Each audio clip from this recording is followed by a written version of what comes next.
Video کو like اور share کر کے اپنی محبت کا اظہار ضرور کیجیے گا اور چینل کو سبسکرائب کیجیے گا تاکہ آپ کا اور ہمارا رابطہ بنا رہے۔ السلام علیکم ورحمۃ اللہ وبرکاتہ۔ اب ہم آپ کو سناتے ہیں سیدنا ایوب علیہ السلام کا قصہ۔ ایوب علیہ السلام انبیاء کی جماعت میں سے ایک ہستی ہیں۔ اللہ تعالیٰ نے صبر کے معاملے میں بطور خاص ان کا تذکرہ فرمایا ہے، لوگوں کے لیے ایک مثال اور نمونہ ٹھہرایا ہے۔ آپ کا نسب نامہ یوں ہے: ایوب بن موس بن رازح بن عیس بن اسحاق بن ابراہیم علیہ السلام۔ یہ سیدنا اسحاق علیہ السلام کی نسل میں سے ہیں۔ ابراہیم علیہ السلام کے دو صاحبزادے تھے، اسماعیل علیہ السلام اور اسحاق علیہ السلام۔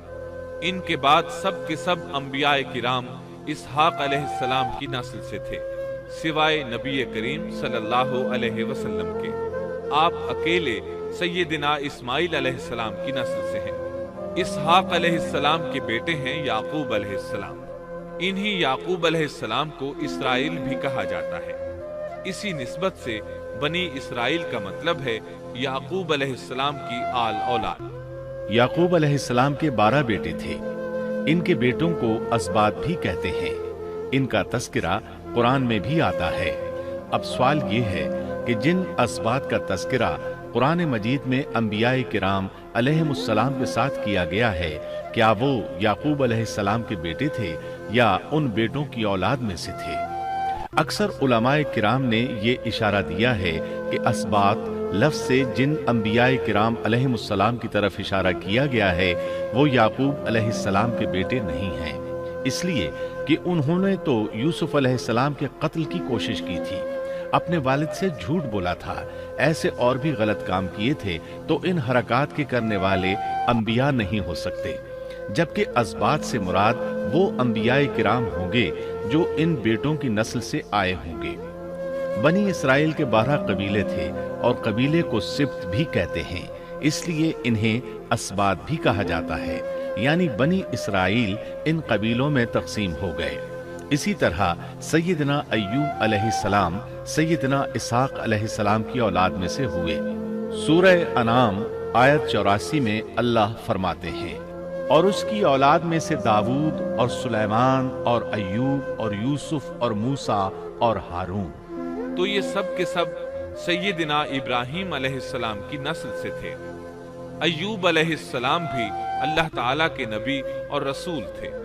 سورۃ النساء آیت 163 میں اللہ تعالیٰ فرماتے ہیں: یقیناً ہم نے آپ کی طرف اسی طرح وحی کی ہے جیسا کہ نوح اور ان کے بعد والے نبیوں کی طرف کی، اور ہم نے وحی کی ابراہیم اور اسماعیل اور اسحاق اور یعقوب اور ان کی اولادوں پر، اور عیسیٰ اور ایوب اور یونس اور ہارون اور سلیمان کی طرف، اور ہم نے داؤد کو زبور عطا فرمائی۔ اللہ تعالیٰ نے ان سب انبیاء کرام علیہم السلام کی طرف وحی فرمائی، اور ایوب علیہ السلام بھی ان رسولوں میں سے ایک ہے۔ اللہ تعالیٰ نے آپ کو آپ کی قوم سوران کی طرف مبعوث فرمایا۔ یہ قوم ملک شام میں رہائش پذیر تھی۔ آپ بہت زیادہ مالدار تھے۔ اللہ تعالیٰ نے آپ کو بہت زیادہ نعمتوں سے نوازا تھا۔ آپ کے پاس بے شمار مویشی تھے، لا تعداد نوکر چاکر تھے۔ اللہ نے آپ کو بہت سی زرعی زمین بھی عطا فرمائی تھی۔ آپ تاجر بھی تھے، تجارت کا سلسلہ دور دور تک پھیلا ہوا تھا۔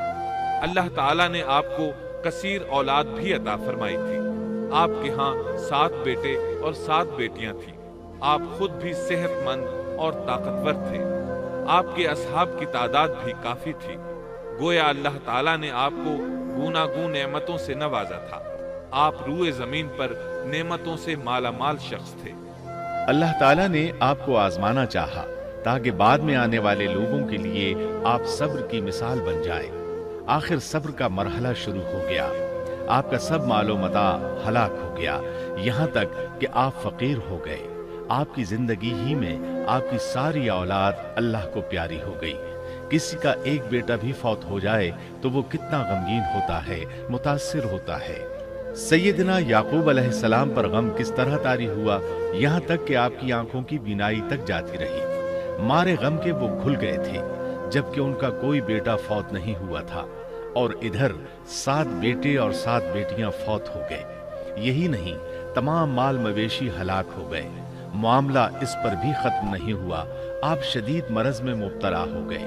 बीमारी इस कदर शदीद थी कि आप चलने फिरने से माजूर हो गए, उठने की सकत न रह गई, यहाँ तक कि आपका गोश्त गिरने लगा। आपकी आजमाइश इंतहा को पहुंच गई। अब आपके साथी भी आपका साथ छोड़ने लगे। उन्हें खौफ महसूस हुआ कि कहीं उनकी बीमारी इन्हें भी न लग जाए, कहीं ये कोई ऐसी बीमारी न हो जो एक से दूसरे को लगती हो। इस तरह सिवाय 2 के सब साथी आपका साथ छोड़ गए। कोई आपके करीब न आता था। जो 2 साथी साथ छोड़कर नहीं गए थे, वो भी जरा दूर खड़े होकर बात करते थे। आपकी खिदमत के लिए बस आपकी बीवी रह गई। वो बहुत वफादार बीवी थी। ये ज़ौजा मोहतरमा आपकी खिदमत करती, आपको खिलाती पिलाती, आपको नहलाती। फिर नौबत यहाँ तक पहुंची कि सारा ही माल बिल्कुल खत्म हो गया। अब बीवी साहिबा ने उजरत पर लोगों के घरों में काम करना शुरू किया ताकि कुछ कमा कर लाएं और खामन पर खर्च कर सकें। ये थे अल्लाह के नबी अय्यूब अलैहिस्सलाम। इतनी बड़ी आजमाइश में पूरे उतरे। आजमाइश भी 1-2 माह नहीं, पूरे 12 बरस जारी रही, और एक कौल के मुताबिक 18 बरस जारी रही। आप इस दौरान मुजस्समा सब्र बने रहे। आपने कभी किसी से शिकवा तक न किया, यहाँ तक कि कभी ज़ौजा मोहतरमा से भी शिकवा न किया।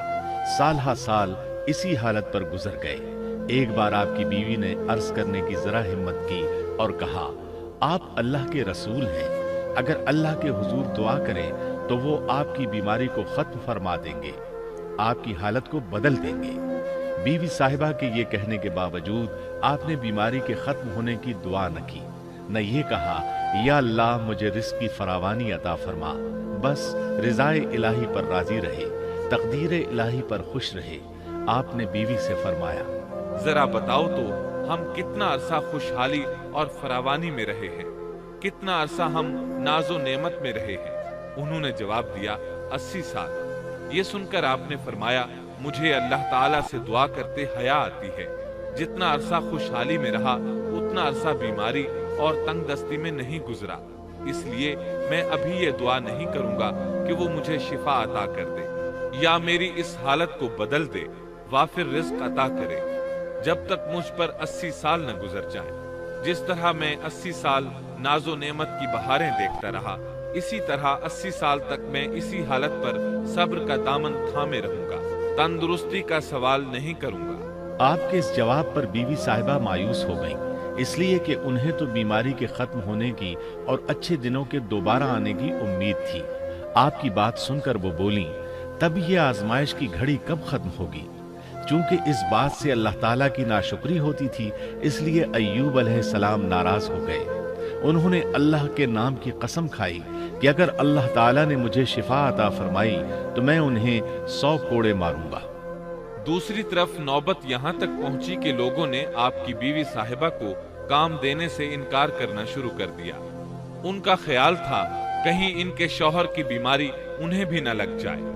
वो समझते थे कि अय्यूब अलैहिस्सलाम की बीमारी छूत की है, लिहाजा ये बीमारी उनकी बीवी के वास्ते से उन्हें भी लग सकती है। जब मामला यहाँ तक पहुँच गया, तब आपने एक छोटी सी बात कही। इसमें भी कोई वाज़ेह दुआ नहीं थी, जबकि इस वक्त से बढ़कर दुआ के लिए कौन सा वक्त हो सकता था। आपकी इस बात को अल्लाह ताला ने कुरान मजीद में बयान फरमाया है। सूरह अंबिया आयत 83 में है, और अय्यूब की उस हालत को याद करो जबकि उसने अपने परवरदिगार को पुकारा कि मुझे ये बीमारी लग गई है और तू रहम करने वालों से ज्यादा रहम करने वाला है। मुझे आजमाइश ने आ लिया है और तू अरहमुर राहिमीन है। मतलब ये कि आपने वाज़े अल्फाज में दुआ नहीं फरमाई। ये नहीं फरमाया इलाही मुझे तंदुरुस्ती अता फरमा, इलाही मुझे रिज़्क़ अता फरमा और मेरी हालत ऐसी ऐसी हो गई है, तू रहीम व करीम है। बल्कि यूं कहा, व अंता अरहमुर राहिमीन। अर्ज किया, मेरी निस्बत मेरी हालत को तू ही बेहतर जानने वाला है। अल्लाह ताला ने दूसरी आयत में आपकी हालत को इस तरह बयान किया है। सूरह स्वाद आयत 41 में अल्लाह ताला फरमाते हैं, और हमारे बंदे अय्यूब का भी जिक्र कर, जबकि उसने अपने रब को पुकारा कि मुझे शैतान ने रंज और दुख पहुंचाया है। गोया आपने इस बीमारी और मुसीबत को अल्लाह ताला की तरफ मंसूब नहीं फरमाया, बल्कि अल्लाह ताला को इससे मुबर्रा व पाक ठहराया और इसे शैतान की तरफ मंसूब किया। यूं नहीं कहा अल्लाह तूने मुझे मुसीबत में डाल दिया, बल्कि इसको गैरुल्लाह यानी शैतान की जानिब मंसूब किया। हदीस में भी इसी तरह आता है। अल्लाह ताला ने आपकी इल्तिजा को उसी लम्हे शरफ कबूलियत से नवाजा। कितने ही मौके ऐसे आए थे कि इससे कब्ल भी आप दुआ कर सकते थे और वो कबूल हो जाती, लेकिन आपने सब्र का दामन थामे रखा।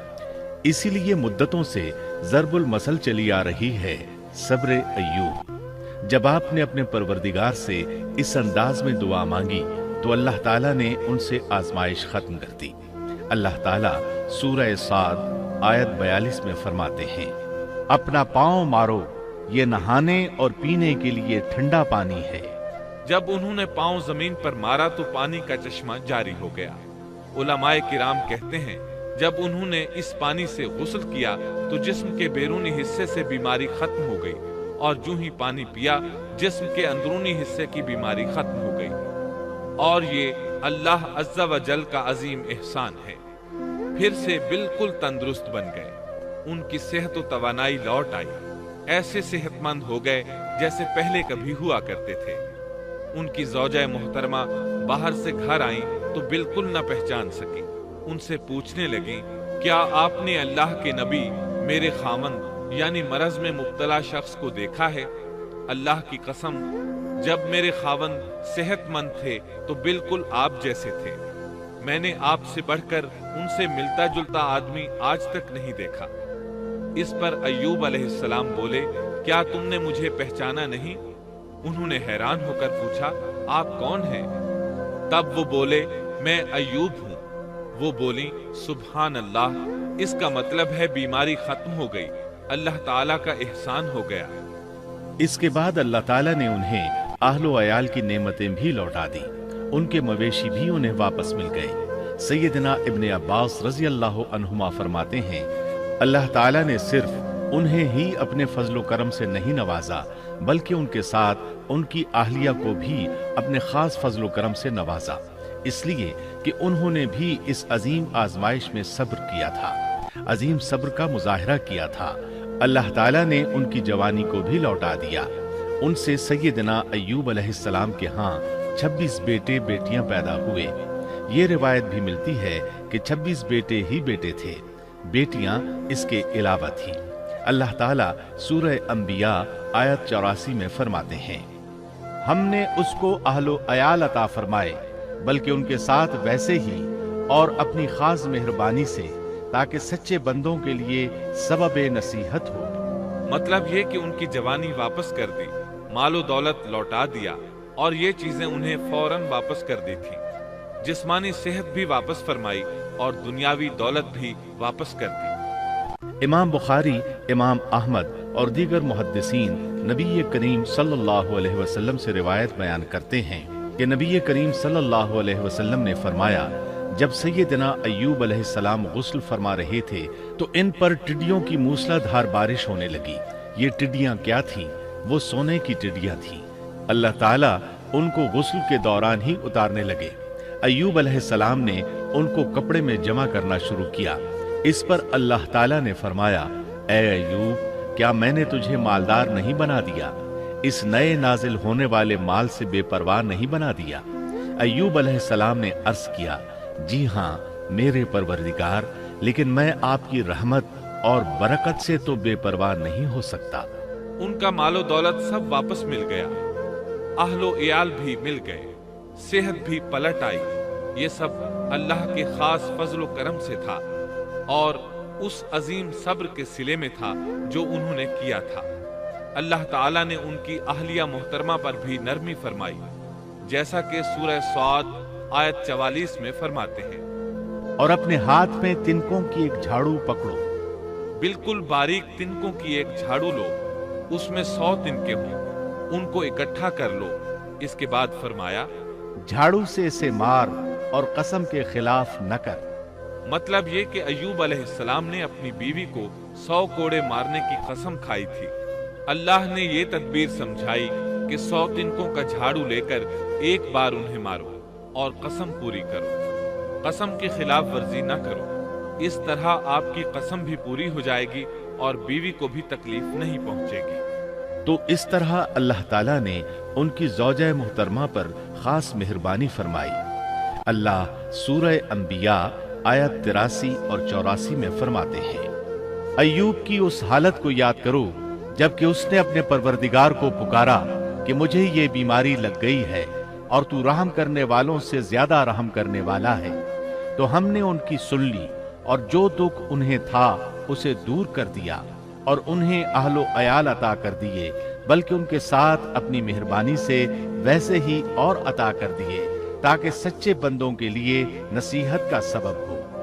اسی طرح اللہ تعالیٰ سورہ صاد آیت 41 تا 44 میں فرماتے ہیں، اور ہمارے بندے ایوب کا بھی ذکر کیجئے جب انہوں نے اپنے رب کو پکارا کہ مجھے شیطان نے رنج اور دکھ پہنچایا ہے، اپنا پاؤں مارو، یہ پینے اور نہانے کے لیے ٹھنڈا پانی ہے، اور ہم نے انہیں ان کا پورا کنبہ عطا فرمایا، بلکہ اس کے ساتھ اپنی خاص رحمت سے اور عقل مندوں کی نصیحت کے لیے اتنا ہی اور بھی عطا کر دیا، اور اپنے ہاتھ میں تنکوں کی ایک جھاڑو لے کر مار دیں اور قسم کے خلاف نہ کریں۔